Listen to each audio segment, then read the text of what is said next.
Dear students, this is a somewhat unconventional introduction to what I suspect will be a somewhat unconventional English class. It's my hope that you have arrived at this experience with an open mind and a willingness to step outside your comfort zone, if only briefly, since doing so will expose you to new ideas and a bigger world.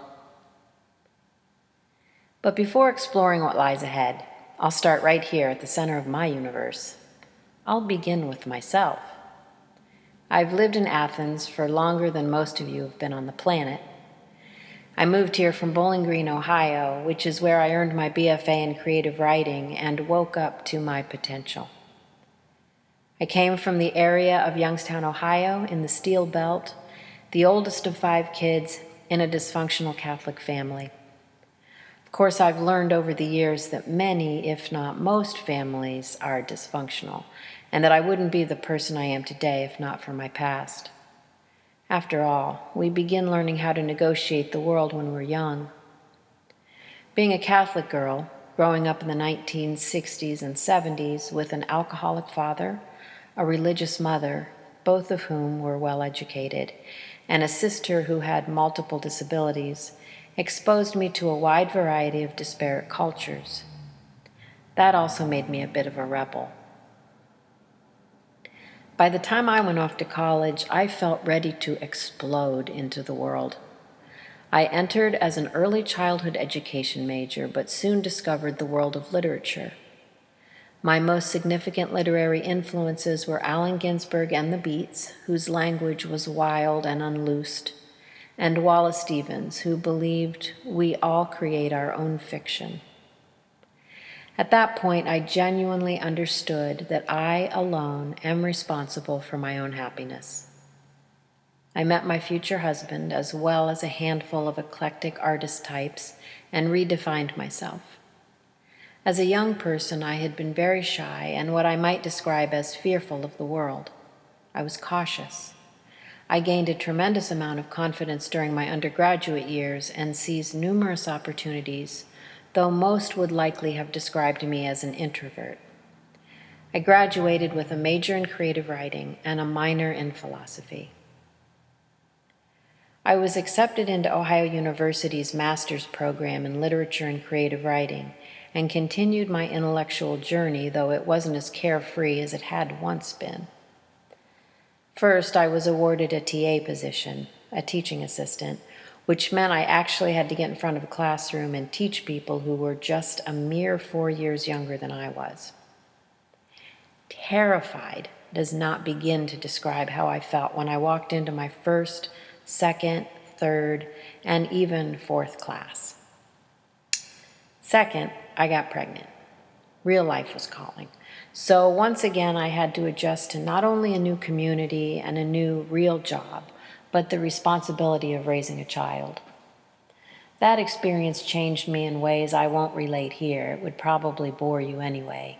But suffice it to say, it led me to the completion of my degree and a job at Hocking College, where I worked until this past June, 2015.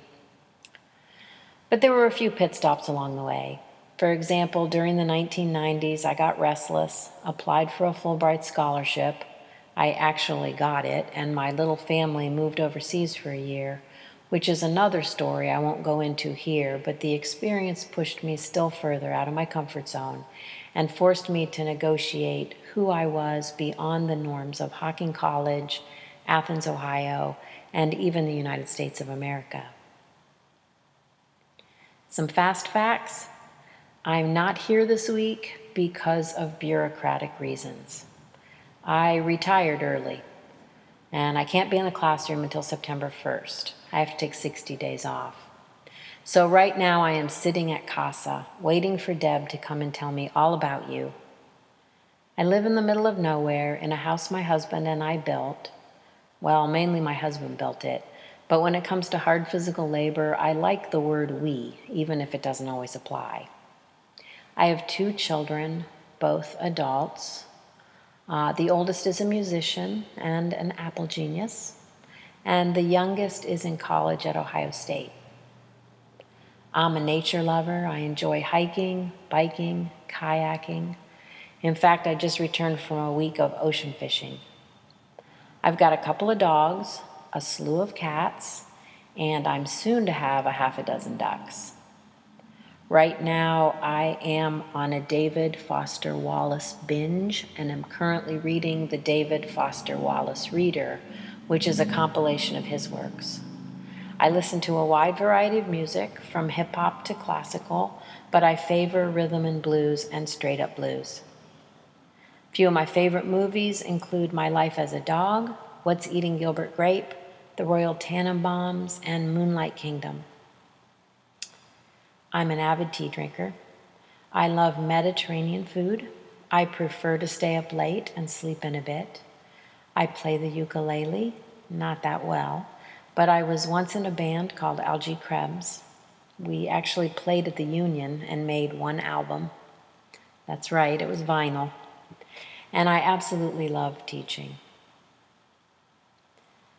Most importantly, anything my sister tells you about me is a lie. So I'll see you next week. Most sincerely, Denny. Oh, P.S.